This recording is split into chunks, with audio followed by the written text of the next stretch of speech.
Yes, Happy New Year, friends. Welcome to C3. I'm Kent Dobson. I am really glad to be here today. I'm glad to be teaching. I had a couple weeks off, which I needed. I didn't really even know I needed it, but I did. It was nice to have a little break.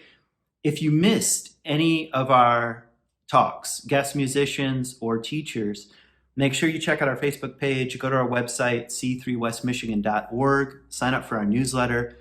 Don't miss all the things that are happening around here.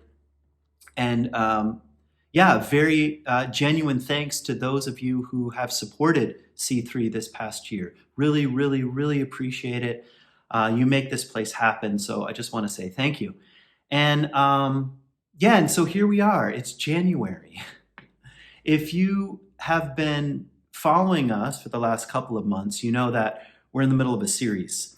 And the series I'm calling Meaning Matters, in part because, as directly as I can say it, I think meaning matters.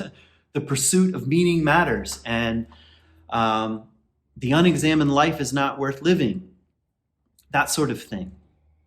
And part of a life worth living is a life pursuing meaning. And in any case, the way I'm approaching that this year is to focus on it one word a month, just an ordinary word, and just to ask, what does this word have to teach us? And how might it turn the light on in a dark room, so to speak, and offer its own invitations? And the word for this month is truth. And when I first started kind of imagining this year and this series and the months, truth popped into my head pretty early on. I want to spend a month talking about truth. And part of me did not want to spend a month talking about truth. And in part, it's because I think modern people have a complex relationship with a word like truth. We're suspicious. And I don't know if that's a good thing or a bad thing, or maybe that's not even the best way of putting it. Maybe it's just the way things are now. We're suspicious. And part of that suspicion, I think we've inherited from, well, it's kind of complex. I mean, in part, we've inherited from our own scientific tradition. And if we move the clock back even further, science was born, believe it or not, out of a kind of Christian, Western, theological approach to life, which valued truth and wherever it was found. Now, first, that was largely oriented in the world of theology and human behavior and the Bible and things like that. But that laid the groundwork for the scientific revolution, which started to pursue truth wherever it may be found, and eventually gave us a scientific method, and you know the story. But that very rubric, which I think is now in the Western psyche, in a sense, is causing us problems. And one of the things that's happening, and I'm getting ahead of myself in some future weeks, but just some teasers for where we're going here. We're living with the repercussions of the willingness for human beings to take the pursuit of truth as far as they can take it. Let's take Einstein, for example. The theory of relativity. Now, I'm not going to explain it to you as if I would be very good at that in the first place, but that word, relativity, is existentially disturbing to us.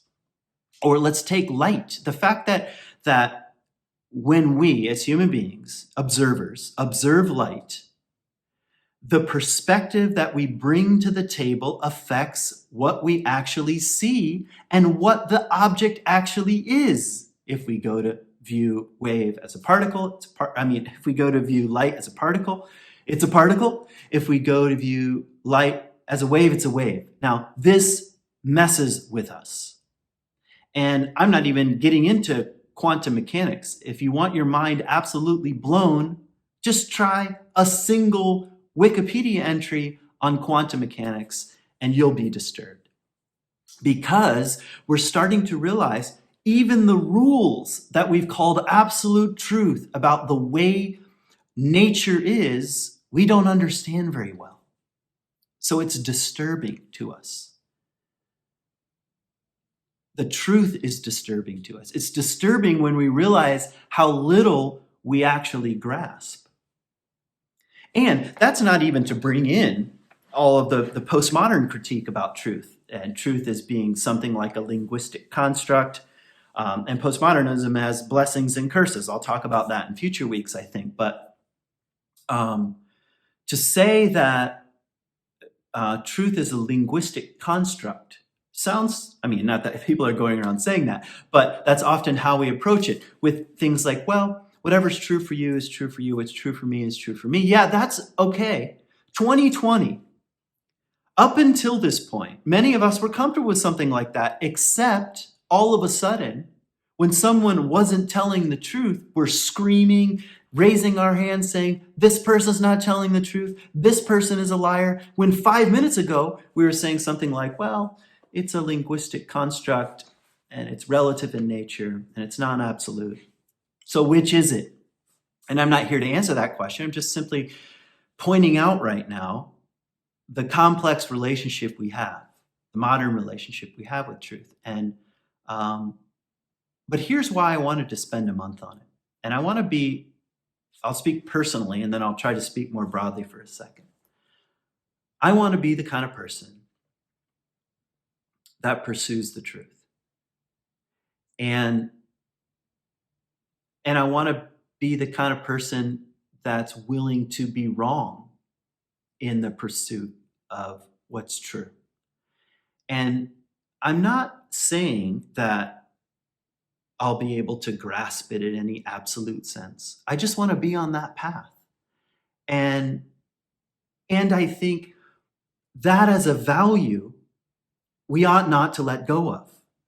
It's part of what I would argue is a meaningful life. Part of a meaningful life is saying, I want to pursue a life that's true. I want to pursue the truth. And just that pursuit gives us a kind of orientation toward the world that I think is needed and is important. Because the world is not going to become less complex. It's not the nature of evolution. Things move from simple to complex. They don't go simple to complex to back to simple. Not really. It's just increased complexities. And if you think about the interconnected web of life itself, it's absolutely, I could say, the truth that that web of relationships is becoming, or we're realizing, that's a better way of saying it, just how complex that is. What does it mean to be human? What does it mean to be a plant or a tree, a flower? What is the cosmos? What's a black hole? I'm just like naming things. All these things are adding up to increased complexity. So that means something like the pursuit of truth as a value is needed now more than ever, because in the face of complexities, I think it's easy to go backwards, to go back to a world of fantasies. That's Don Quixote at war with windmills, So that's attractive. I'm just going to go back to a simpler world and battle old things that don't really exist. The other temptation, I think, is to kind of go numb. And that's, I've used this phrase before at C3 many times. I got it from Ken Wilber. We live in an age that's narcissistic and nihilistic. And the nihilism is saying there's no meaning. There's no meaning. And the irony is that that's a kind of meaningful framework. So it's kind of like collapses in on itself on one level. But it's tempting. It's tempting. And that's why, do you remember for a while at the beginning of 2020, really, even if we roll back the clock to about 4 years ago, there were facts, and then people were starting to talk about alternative facts. See, that's the bubbling up of, I think, a kind of nihilistic tendency. And, well, if I want the world to look like this, then that's just the world that I see.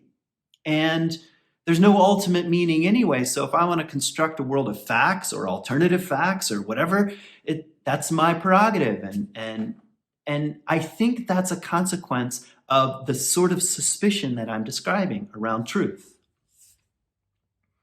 So I'm not saying I've got some secret rubric for how to discover it. All I'm saying is that it's a value. It's a value that I have that's deep. And I think it's actually very old. I think it's deeply human to want to know what's true about life, about my life, about my mind, my heart, my emotions, and my spouse or partner or best friend. How does the world work? Or my family? Or why the stars move through the sky the way they move through the sky? Or how the miracle of a seed becoming something that I can eat. That value, the pursuit of truth, is deeply human. And I think we ought not to lose it, which means 2021, I'd like to walk into 2021 with more humility around the pursuit of truth. I think that's part of how the ego works. And when I say ego, I just mean who we think we are. Part of how the ego works is that it discovers something it thinks it's true, and then defends and promotes it. And on the one hand, that's pretty good. When we discover things that are true about the way the world is and about my own life or whatever, then we want to defend and promote it. The problem is that it also creates blinders at the same time. And as much as we need our egos, in a sense, to get on board and say, yep, this is what I think is true about the world, we also have to admit that it creates its own blinders. And so part of the pursuit of meaning and part of, I think, the pursuit of truth is to say, I'm going to pursue it, and I'm also going to admit I might have blinders. And that's been my experience with 2020. I've realized I've had blinders on in a lot of different areas in my life, which I won't spell them all out for you right now, but I have a suggestion coming here in just a second. But my main point right now is that I think an admission that the pursuit of truth means I must admit I might have blinders. I might not see the whole picture. And I think that kind of humility, not only can you and I do personally, I think we can do collectively. And,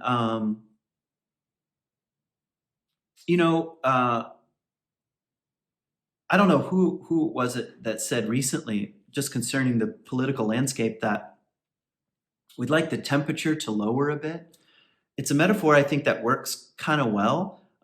We've been at sort of fever status for a long time, and I think the COVID-19 has added to that kind of fever pitch, because it's sort of turned all the lights on in the room, that we're mortal, that life is fragile, that we can't control everything, that there's a hidden, unseen thing that might kill us, which is true all the time, we could say. But it just sort of turned all the lights on, and the temperature got raised in terms of anxiety and fear,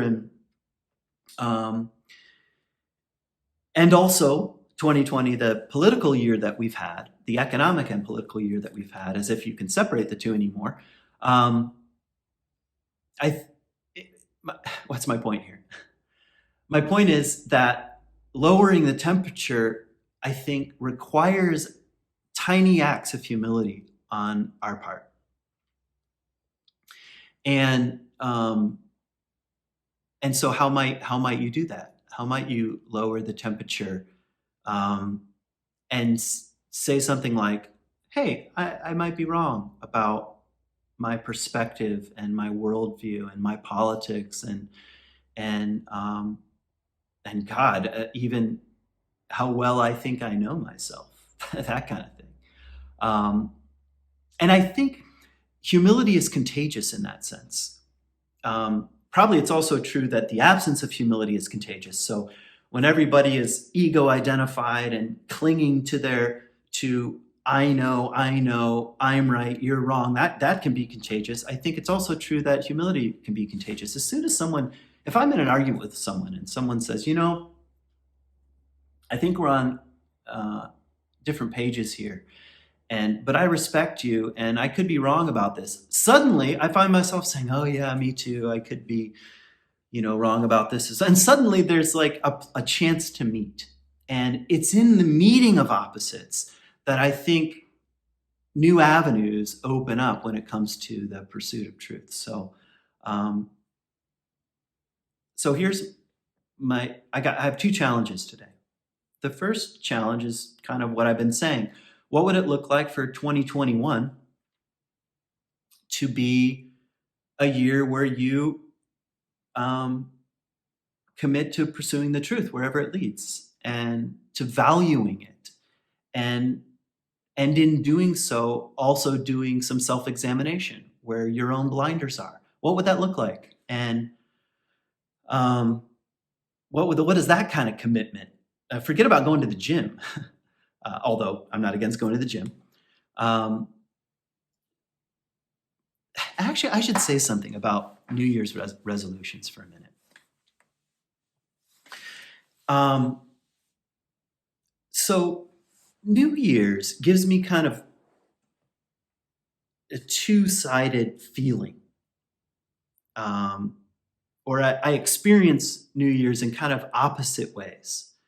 So on the one hand, I have this feeling that it's another day. It's another freaking day.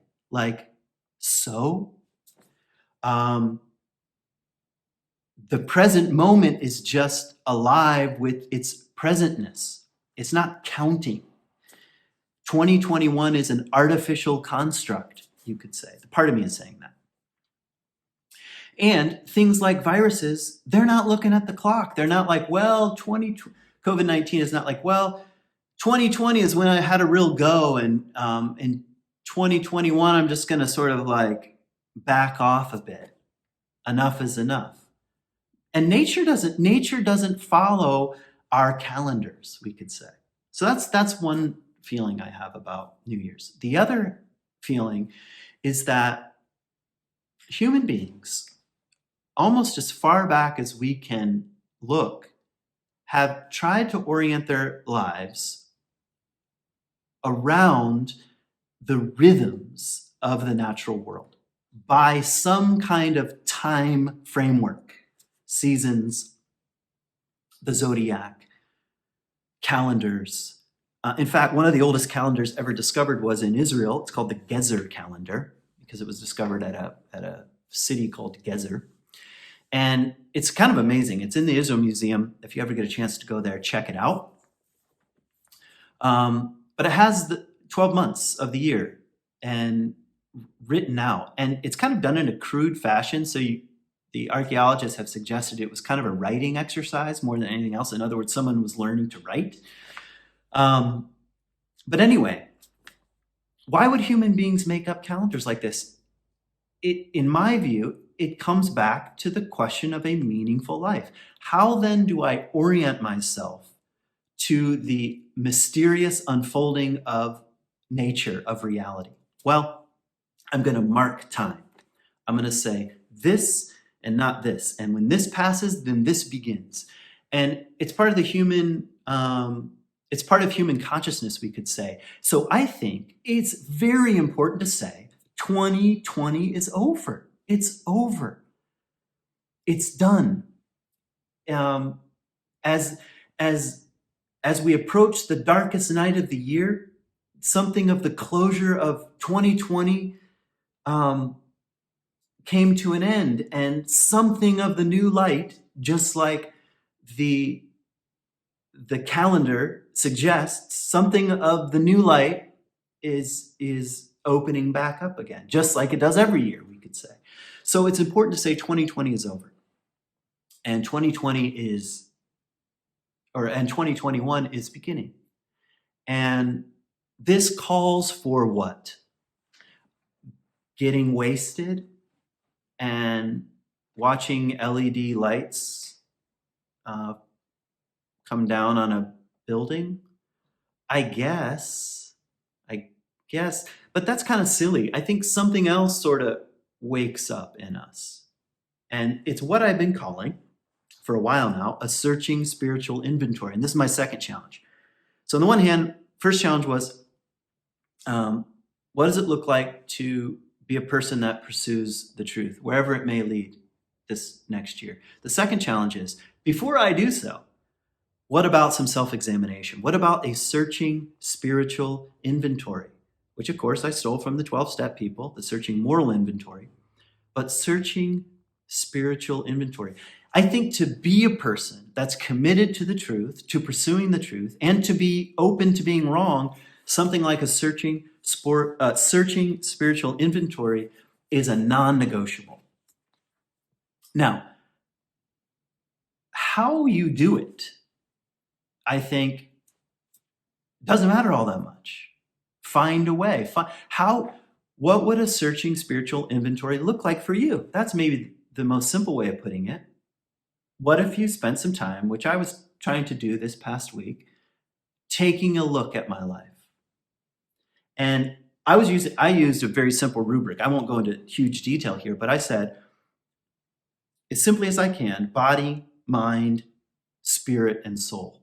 What is my relationship with these four kind of metaphors? They're also realities. Body, mind, spirit, and soul. What is my relationship like with my body? How did I treat it in 2020? And I mean that also my emotional life, my fears and anxieties. How have I treated my body? Have I treated it like I would treat a friend? This is an interesting question and not an easy one to answer. What about my mind? Like, have I been wrong about things? Oh my God. When I sat down just this past week and tried to think about my own thinking, I realized I've been wrong about certain things.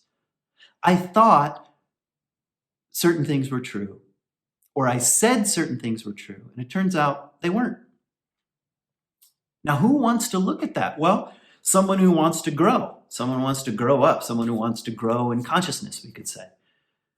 What's it look like to take a look at your own worldview, your own politics, your own relationship with money, using your mind? So what's my relationship been like over the last year with my mind, my body, my mind, my spirit? When I say spirit, I mean my relationship with God as I understand the divine, the mystery. Have I been a person that has pursued a life of spirit, we could say? What's my relationship been like to practice, to things like meditation? I tried to start a meditation practice this year. It didn't go so well, but it went. It was better than nothing, we could say. And was that helpful to me? And did that deepen my connection with the mystery? And what's my relationship with soul? And when I say soul, I mean more of the underworld. I mean the truth at the center of the image we were born with, to quote David White. I mean the abyss out of which my life dimly emanates. That's Meister Eckhart. Or the true self, to quote Thomas Merton, or the truer self, we could say. The unconscious realm, beneath my ego and personas and complexes and shadows. And what is my relationship like with my own soul? Does my soul have aims on my life that my ego is not very informed about, we could say? Now, these are just questions that I have been wrestling with. But so take them or leave them. What questions ought you to be asking in your own searching spiritual inventory this year? And what if you took them seriously? How might that change your relationship to 2021 in the coming year? I think a hard look in the mirror is hard. It's difficult. It's difficult to look in the mirror, period. But I think it's important. I think it's important. I think it's essential. I think it's essential if you want a life committed to the truth, which I do. Um, and I think it's essential. Um, it seems like it's the big opportunity that COVID-19 is bringing. The pressure that it's putting on us physically, emotionally, economically, politically, globally, you start filling in the blank. The pressure that it's putting on, I think, can be a motivator for, all right, what are my values? How am I living? Can I live a more faithful life to what's ultimately true? And I think maybe that's how I'll end today. One of the things I didn't do is define truth, the etymology of the word. The etymology of the word is rooted actually in to be faithful to something. See, that's already different than often how we use it as sort of like a scientific certitude. That must be the truth. But it's actually rooted in faithfulness, a kind of faith toward something and toward life and toward the world. That makes, in other words, you can live a truthful life by living a faithful life, maybe to the values that you hold dear, that sort of thing. So maybe that's as far as I want to go today with a conversation, starting a conversation around truth. So maybe I'd like to wish you well in 2021, especially those who have suffered and maybe suffered the loss of someone they love dearly, or even an acquaintance or a friend or a teacher. It is a year where we've had to face, well, we always face loss every year, but unexpected loss. And so I want to say, yeah, I'm sorry. And I wish you courage in the coming year. I wish you strength in the coming year. And and and maybe just to reiterate my two questions. What would it look like to be a person that pursues the truth in 2021? And before you do so, what would it look like to do a searching spiritual inventory of your own? Thanks for joining us today. Make sure you share this video and with people you like or people you don't like. I guess it doesn't matter. The way the online conversation grows is just by people sharing it with others. So if you found something today helpful or in previous weeks helpful, make sure you share it, like it, pass it on your social media feeds. Wouldn't it be great if social media was filled with things that were helpful? And there are many things that are helpful, but that's up to you. So yeah, share it. And thank you for joining us. And I look forward to the coming weeks. Peace.